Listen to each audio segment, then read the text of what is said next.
शाम ढलने लगी थी। पार्क में बैठे सारे वृद्ध उठने लगे थे। कल्याणी जी भी उठी। थके कदमों से यह सोचकर उन्होंने घर की राह पकड़ी कि अगर और देर हो गई तो आंखों का मोतियाबिंद घर का रास्ता पहचानने में रुकावट बन जाएगा। बहू मेघा से इसी बात पर बहस हुआ करती थी। आंखों से ठीक से दिखता नहीं, शाम को कहाँ चली जाती है। कहीं किसी रोज वाहन से टकरा गई तो ना जाने क्या होगा। तब बेटा भी बहू के सुर में अपना सुर मिला देता था। उस समय तो फिर भी इतना सूनापन नहीं था। बेटा अभी अभी नौकरी से रिटायर हुआ था। तीनों मिलकर ताश की बाजी जमा लेते। कभी कभी बहू उन सलाई लेकर दोपहर में उनके साथ बरामदे में बैठ जाती और उनसे पूछकर डिजाइन के नमूने उतारती। स्वेटर बुनने में उन्हें महारत हासिल थी। आंखों की रोशनी कम होने के बाद भी वह सीधा उल्टा बुन लेती थी। धीरे धीरे चलते हुए एकाएक वह अतीत में खो गई। पोते की बिटिया का जन्म हुआ था। उसी के लिए स्वेटर, टोपे, मौजे बुने जा रहे थे। इंग्लैंड में रह रहे पोते के पास 1 माह बाद बेटे बहू को जाना था। घर में उमंग का वातावरण था। मेघा बेटे की पसंद की चीजें चुन चुन कर सूटकेस में रख रही थी। उसकी अंग्रेज पत्नी के लिए भी उसने कुछ संकोच से एक बनारसी साड़ी रख ली थी। पोते ने अंग्रेज लड़की से शादी की थी, अतः कल्याणी उसे अभी तक माफ नहीं कर पाई थी। इस शादी पर कमल व मेघा ने भी नाराजगी जाहिर की थी, पर बेटे के आग्रह और पोती होने की खुशी का इजहार करने से वे अपने को रोक नहीं पाए थे और इंग्लैंड जाने का कार्यक्रम बना लिया था। उस दिन कमल और मेघा पोती के लिए कुछ खरीदारी करने कार से जा रहे थे। उन्होंने माँ जी को भी साथ चलने का आग्रह किया था, लेकिन हरारत होने से उन्होंने जाने से मना कर दिया था। कुछ ही देर बाद लौटी उन दोनों की निष्प्राण देह देखकर उन्हें अपनी आंखों पर विश्वास नहीं हुआ था। उससे अधिक आश्चर्य उन्हें इस बात पर होता है कि अभी इस भयंकर हादसे के 7 साल बाद भी वो जीवित है। उस हादसे के बाद पोते ने उन्हें अपने साथ इंग्लैंड चलने का आग्रह किया था, पर उन्होंने यह सोचकर मना कर दिया कि पता नहीं अंग्रेज पतोहू के साथ उनकी निभ भी पाएगी या नहीं। लेकिन आज लगता है वह किसी भी प्राणी के साथ निबाह कर लेगी। कोई तो होता उन्हें आदर ना सही उलाहने ही देने वाला। आज इतना घोर एकांत तो नहीं सहना पड़ता उन्हें। पोते के बच्चे भी अब लगभग 6-7 साल के हो गए होंगे। अब तो संपर्क भी टूट गया। अचानक जाकर कैसे लाड प्यार लुटाएंगी वह। उन बच्चों को भी कितना अस्वाभाविक लगेगा यह सब। इतने सालों की दूरियां पाटना क्या कोई आसान काम है। उस समय गलत फैसला लिया सो लिया। कल्याणी जी पश्चाताप की माला फेरने लगी। उस समय ही क्यों, जब कमल और मेघा खरीदारी के लिए जा रहे थे तब वह भी उनके साथ निकल जाती तो आज यह एकाकी जिंदगी का बोझ अपने झुके हुए दुर्बल कंधों पर उठाए ना घूम रही होती। अतीत की उन घटनाओं को बार बार याद करके पछताने की आदत ने कल्याणी जी को घोर निराशावादी बना डाला था। शायद यही वजह थी जो चिड़चिड़ी बुढ़िया के नाम से वह मोहल्ले में मशहूर थी। अपने ही खोल में आवृत रहकर दिन भर वह पुरानी बातें याद किया करती। शाम को उन्हें घर के अंदर घुटन महसूस होती तो पार्क में आकर बैठ जाती। वहाँ की हलचल, हंसते खेलते बच्चे उन्हें भाव विभोर होकर देखती। माताएं और अपने हम उम्र लोगों को देखकर उनके मन में अगले नीरस दिन को काटने की ऊर्जा उत्पन्न होती। यही लालसा उन्हें देर तक पार्क में बैठाए रखती थी। आज पार्क में बैठे बैठे उनके मन में अजीब सा ख्याल आया, मौत आगे बढ़े तो बढ़े, वह क्या उसे खींचकर पास नहीं बुला सकती नींद की गोलियां उदरस्त करके। इतना आसान उपाय उन्हें अब तक भला क्यों नहीं सूझा। उनके पास बहुत सी नींद की गोलियां इकट्ठी हो गई थी। नींद की गोलियां एकत्र करने का उनका जुनून किसी जमाने में बर्तन जमा करने जैसा था। उनके पति उन्हें टोका भी करते। कल्याणी पुराने कपड़ों से बर्तन खरीदने की बजाय उन्हें गरीबों, जरूरतमंदों को दान करो और पुण्य जोड़ो। वह फिर पछताने लगी। अपनी लंबी आयु का संबंध कपड़े देकर बर्तन खरीदने से जोड़ती रही। आज वे सारे बर्तन उन्हें मुंह चिढ़ा रहे थे। उन्हीं 4-6 बर्तनों में खाना बनता, खुद को कोसना, पछताना और अकेले रह जाने का संबंध, अतीत की अच्छी बुरी बातों से जोड़ना, इसी विचार कर्म में सारा दिन बीत जाता।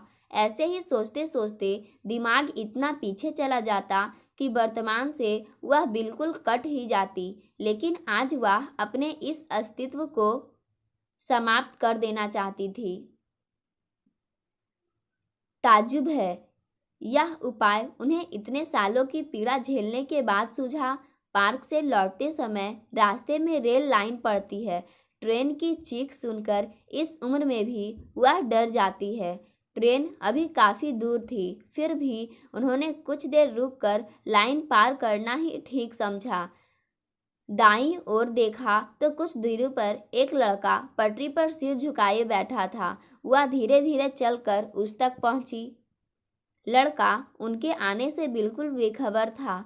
ट्रेन की आवाज़ निकट आती जा रही थी, पर वह लड़का वहां पत्थर बना बैठा था। उन्होंने उसके खतरनाक इरादे को भांप लिया और फिर पता नहीं उनमें इतनी ताकत कहाँ से आ गई कि एक झटके में ही उस लड़के को पीछे खींच लिया और ट्रेन धड़धड़ाती हुई निकल गई। क्यों मरना चाहते हो बेटा? जानते नहीं, कुदरत कोमल कोंपले को खिलने के लिए विकसित करती है। आपसे मतलब? तीखे स्वर में वह लड़का बोल पड़ा और अपने दोनों हाथों से मुंह ढक फूट फूट कर रोने लगा। कल्याणी जी उसकी पीठ को, उसके बालों को सहलाती रही।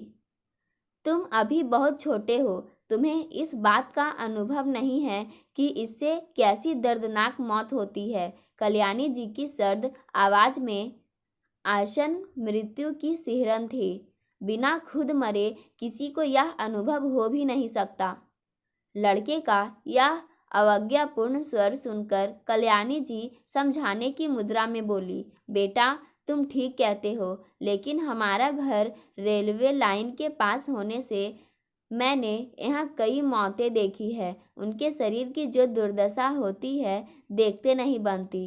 लड़का कुछ सोचने लगा, फिर धीमी आवाज़ में बोला, मैं मरने से नहीं डरता, यह बताने की तुम्हें ज़रूरत नहीं है। लेकिन मेरे बच्चे, इसमें इस बात की भी कोई गारंटी नहीं है कि पूरी तरह मौत हो ही जाए। हाथ पैर भी कट सकते हैं। पूरी जिंदगी अपाहिजों की तरह गुजारनी पड़ सकती है। बोलो, है मंजूर? लड़के ने इनकार में गर्दन हिला दी। मेरे पास दूसरा तरीका है, कल्याणी जी बोली।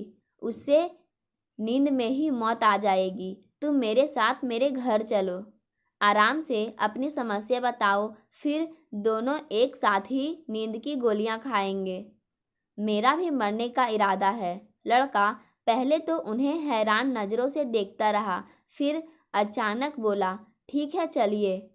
अंधेरा गहरा गया था, अब उन्हें बिल्कुल धुंधला दिखाई दे रहा था। लड़के ने उनका हाथ पकड़ लिया। वह रास्ता बताती चलती रही। उन्हें कमल के हाथ का स्पर्श याद आया। उस समय वह जवान थी और छोटा सा कमल उनकी उंगली थामे इधर उधर कूदता फांदता चलता था। फिर उनका पोता आकर अपनी दादी को बड़ी सावधानी से उंगली पकड़कर बाजार ले जाता था। आज इस किशोर के साथ जाते समय वह वाकई असहाय है। यह ना होता तो शायद गिर ही पड़ती। वह तो उन्हें बड़ी सावधानी से पत्थरों, गड्ढों और वाहनों से बचाता हुआ ले जा रहा था। उसने कल्याणी जी के हाथ से चाबी लेकर ताला खोला और अंदर जाकर बत्ती जलाई। तब उनकी जान में जान आई। खाना तो खाओगे ना? जी, भूख तो बड़ी जोर की लगी है, क्योंकि आज परीक्षा फल निकलते ही घर में बहुत मार पड़ी। खाना भी नहीं दिया मम्मी ने। आज तो 10वीं बोर्ड का परीक्षा फल निकला है। जी, मेरे नंबर द्वितीय श्रेणी के हैं। पापा जानते हैं कि मैं पढ़ने में औसत हूँ, फिर भी मुझसे डॉक्टर बनने की उम्मीद करते हैं और जब भी रिजल्ट आता है ढूंढ कर रख देते हैं।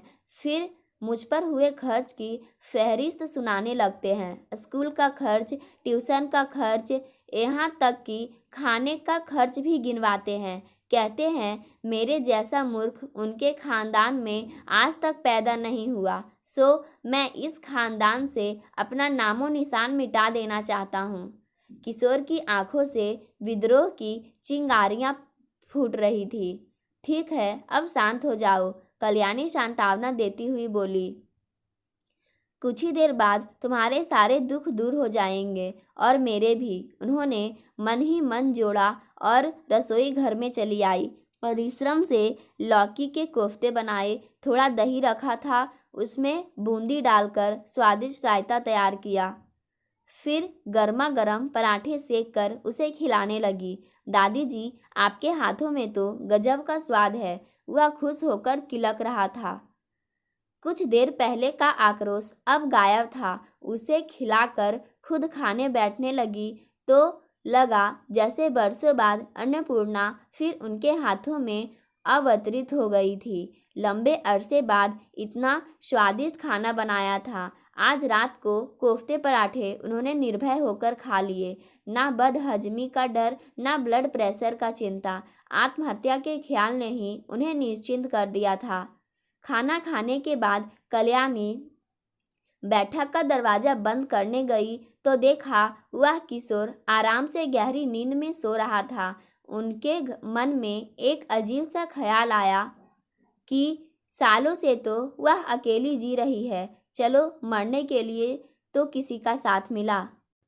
कल्याणी उस किशोर को जगाने को हुई, लेकिन नींद में उसका चेहरा इस कदर लुभावन और मासूम लग रहा था कि उसे जगाना उन्हें नींद की गोलियां खिलाने से भी बड़ा क्रूर काम लगा। उसके दोनों पैर फूले हुए थे, बंद आंखें शायद कोई मीठा सा सपना देख रही थी, क्योंकि होठों के कोनों पर स्मित रेखा उभर आई थी। किशोर पर उनकी ममता उमड़ी। उन्होंने उसे चादर ओढ़ा दी। चलो अकेले ही नींद की गोलियां खा ली जाए, उन्होंने सोचा और फिर अपने स्वार्थी मन को फटकारा कि तू तो मर जाएगी और सजा भुगतेगा यह निरपराध बच्चा। इससे तो अच्छा है वह एक दिन और रुक जाए। और वह आत्महत्या की योजना स्थगित कर लेट गई। उस किशोर की तरह वह खुशकिस्मत तो थी नहीं कि लेटते ही नींद आ जाती। दृश्य जागती आंखों में किसी दुखांत फिल्म की तरह जीवन के कई टुकड़ों टुकड़ों में चल रहे थे कि तभी उन्हें हल्का कंपन महसूस हुआ। खिड़की दरवाजों की आवाज़ से उन्हें तुरंत समझ में आया कि वह भूकंप का झटका है। उठो उठो, भूकंप आया है। उन्होंने किशोर को झकझोर कर हिलाया और दोनों हाथ पकड़कर तेज गति से बाहर भागी। उनके जागते रहने के कारण उन्हें झटके का आभास हो गया। झटका लगभग 30 सेकंड का था, लेकिन बहुत तेज नहीं था। फिर भी लोग चीखते चिल्लाते बाहर निकल आए थे। कुछ सेकंड बाद सब कुछ सामान्य था, लेकिन दिल की धड़कन अभी भी कनपटियों पर चोट कर रही थी। जब भूकंप के इस धक्के से वह उभरी तो अपनी जीजी विशा पर उन्हें अचंभा हुआ। वह तो सोच रही थी कि उन्हें जीवन से कतई मोह नहीं बचा, लेकिन जिस तेजी से वह भागी थी वह इस बात को झुठला रही थी। 80 साल की उम्र में निपट अकेली होकर भी जब वह जीवन का मोह नहीं त्याग सकती तो यह किशोर, इसने अभी देखा ही क्या है। इसकी जिंदगी में तो भूकंप का भी यह पहला ही झटका है। उफ, यह क्या करने जा रही थी वह? किस हक से उस मासूम किशोर को वे मृत्यु दान करने जा रही थी? क्या उम्र और अकेलेपन ने उनकी दिमागी हालत को पागलपन की कगार पर लाकर खड़ा कर दिया है? कल्याणी जी ने मीची मीची आंखों से किशोर की ओर देखा तो वह उनसे लिपट गया। दादी, मैं अपने घर जाना चाहता हूँ। मैं मरना नहीं चाहता। आवाज़ काँप रही थी। वह उसके सिर पर प्यार भरी थपकियां दे रही थी।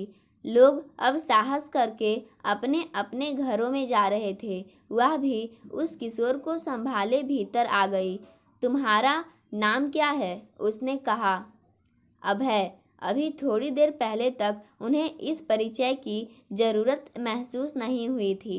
मृत्यु की इच्छा ने अनेक प्रश्नों पर पर्दा डाल दिया था, पर जिंदगी के सामने तो समस्याएं भी होती है और समाधान भी। ऐसा ही समाधान कल्याणी को भी सूझ गया। उन्होंने अभय को आदेश दिया कि अपने मम्मी पापा को फ़ोन करो और अपने सकुशल होने की सूचना दो।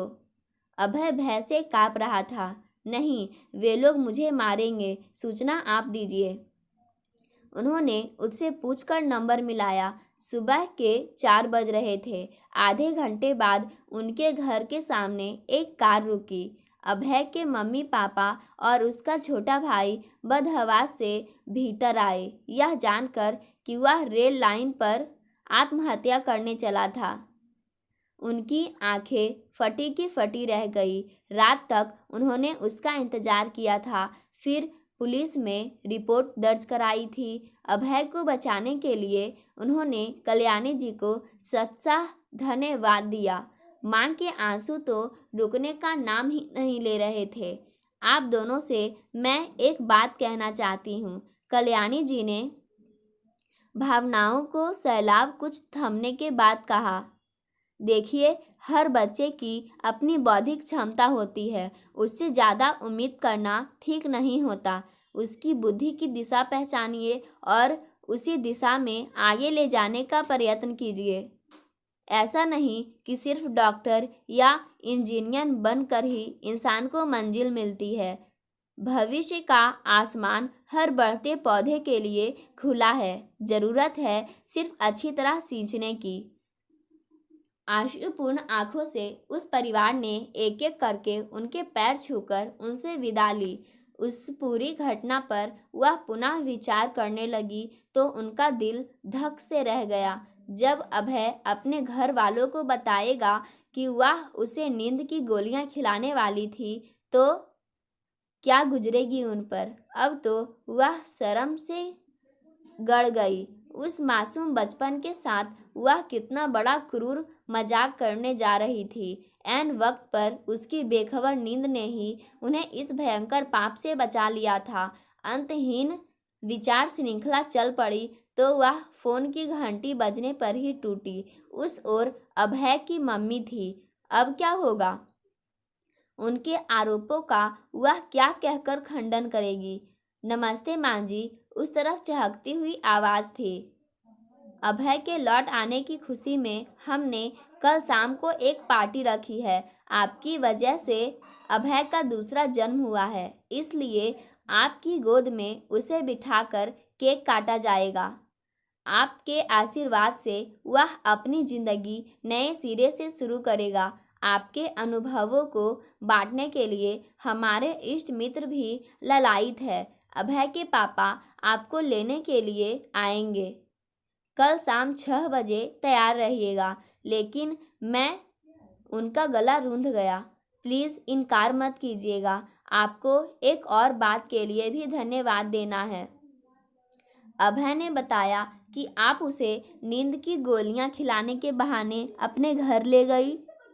इस मनोवैज्ञानिक तरीके से समझाने के कारण ही वह आपके साथ आपके घर गया। समय गुजरने के साथ धीरे धीरे उसका उन्माद भी उतर गया। हमारा सौभाग्य है कि वह जिद्दी लड़का आपके हाथ पड़ा। यह सिर्फ आप जैसी अनुभवी महिला के ही बस की बात थी।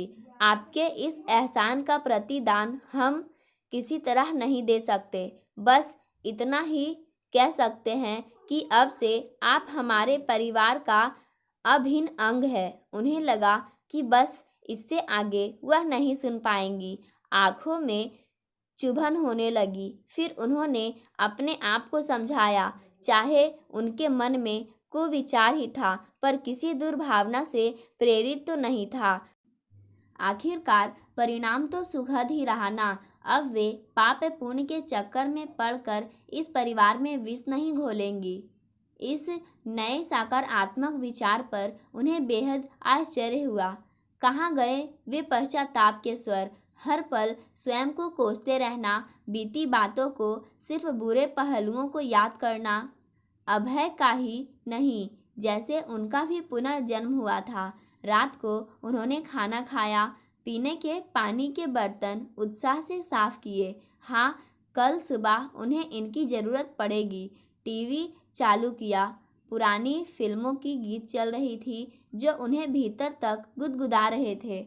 बिस्तर साफ किया। टेबल पर नींद की गोलियां रखी हुई थी। उन्होंने अत्यंत घृणा से उन गोलियों को देखा और उठाकर कूड़े की टोकरी में फेंक दिया। अब उन्हें इसकी ज़रूरत नहीं थी। उन्हें विश्वास था कि अब उन्हें दुष्प्ररहित अच्छी नींद आएगी। पाठकों, आज की कहानी यहीं समाप्त होती है। धन्यवाद।